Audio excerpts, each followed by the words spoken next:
This is John for John's Beat. I'm at the Chicago Auto Show. I've got the pleasure of having Adam Carolla. How are you, sir? Good, John. How you doing? I'm good. I'm sitting here with Adam Carolla in the Chicago Auto Show. I'm doing great, man. When did you get in, sir? Wait a minute. I'm sitting with Adam Carolla at the Chicago Auto Show, and I'm just doing. You are Adam Carolla. Oh, that's right. Yeah, I gotta keep reminding you that. The blooms off the rose. So let's get some business done here. I'm sure you're here to promote something. Yeah, I'm actually here with Castrol. Castrol brought me out to promote Castrol EDGE. It's their new full synthetic motor oil. So smaller engines need a little more love in the lubrication department, and that's where Castrol EDGE comes in. I'm pointing at a banner that says Castrol EDGE. We'll put that insert in later. Sure. Our high-tech editor, our high-tech team. That's right. So I know you're a big car enthusiast. So I'll ask you, what is the favorite car that you own? Porsche 935 race car that won its class at Le Mans, came in second overall, but first in, I should figure it out, probably GTU or something like that. It won outright at Daytona, and it won outright at Sebring. It's impressive. And, it's driven by Paul Newman, and also driven by Bobby Rahal and Brian Redmond, and had some really famous drivers, and raced Le Mans 4 times, raced Daytona 5 times, and raced Sebring 5 times. So it's got a lot of history. Impressive. Now, what would be your dream car that you don't have but you want? Well, I like BMW M1 Pro cars, and people, I think, need to go look that car up if they're not quite picturing what I'm saying. But they're just 1979, 1980, right in the sweet spot. I don't like them in street trim that much, the M1s. But the pro cars are really, really cool, and I've raced with some of those guys in some of my races, and they sound great, and they're just BMW M1 Pro car. It's not a crazy holy grail dream car, but it's a cool piece. There's a couple of Newman cars out there that I don't own that I'd probably like to have too. Any ideas which ones those are? There's a Ferrari 308 that he raced for like a season with James Brolin and Gene Hackman and like James Garner, somebody like that, and they had a transport, and they had their names on the transport, and it was like team manager Gene Hackman and driver Paul Newman and James Brolin, and it was it's a pretty cool piece. It's got the transport and the car.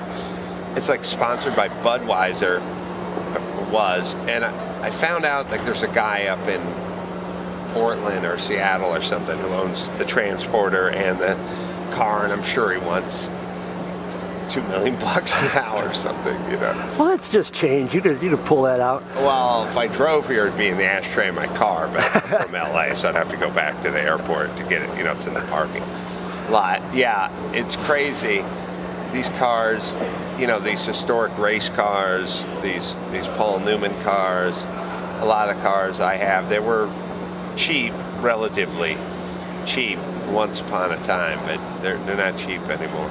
And you've done some racing, actual legitimate racing.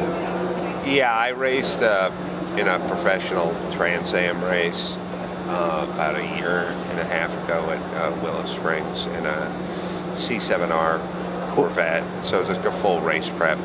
Was it a big thrill? You know, it was. It had 850 horsepower, and it was a full two-frame car. And if you guys want to go online, you can just type in Adam Carolla Trans Am race or something. You'll see it. It was fast car, but it was modern, and it was a sequential gear shift, and it was good. And I didn't like Willow Springs that much, I never liked that track, but it was a 100-mile race.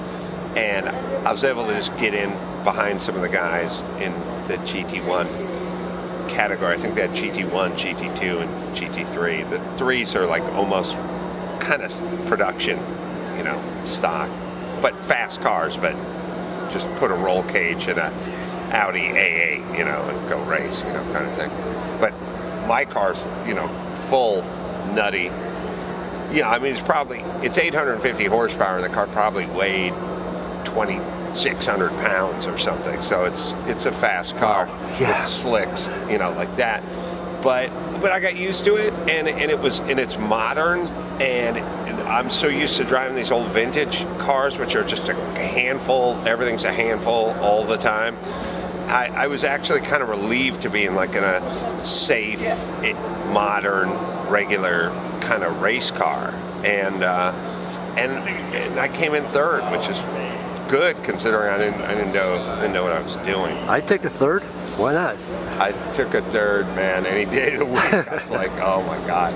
I never drove the car before. I just like showed up. It's crazy. That weekend. It's fun though. It was fun. It was crazy. It was only crazy when I got there. Like when I got there, you know, full semi truck, backup cars, support team, guys with computers and stuff. And when I got there, I was like, what the hell? Wow. What am I doing? It was like a full professional Trans Am race, and I